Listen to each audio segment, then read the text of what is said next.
Hi అండి, అందరికీ నమస్తే. Welcome to Teja basics. ఈరోజు మనం ఈ వీడియోలో రైతు గురించి కొన్ని వాక్యాలు చూడబోతున్నాము. మనం తినే ఆహారాన్ని పండించే వారిని రైతు అంటారు. మనం తినే ఆహారాన్ని పండించే వారిని రైతు అని అంటారు.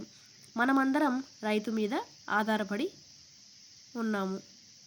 రైతులను ఎప్పుడు చులకనగా చూడకూడదు. వారు ప్రజల కోసం ఆహారాన్ని పండిస్తారు.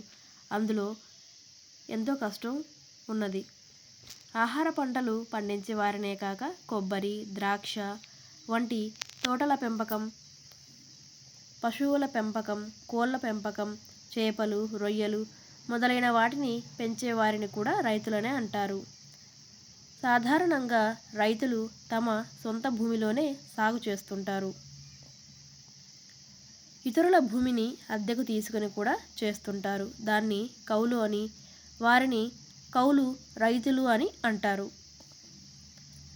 పొలం పనుల్లో భాగంగా రైతు పనిలో పెట్టుకునే వారిని రైతు కూలీలు అంటారు. పొలం పనుల్లో భాగంగా రైతు పనిలో పెట్టుకునే వారిని రైతు కూలీలు అంటారు.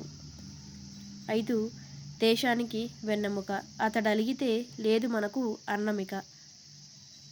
డిసెంబర్ 23వ తేదీన జాతీయ రైతు దినోత్సవం జరుపుకుంటారు.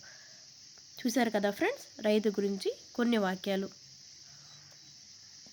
ఈ వీడియో మీకు నచ్చినట్లయితే లైక్ చేయండి. మరిన్ని వీడియోస్ కోసం మన ఛానల్ని సబ్స్క్రైబ్ చేసుకోండి. Thank you for watching.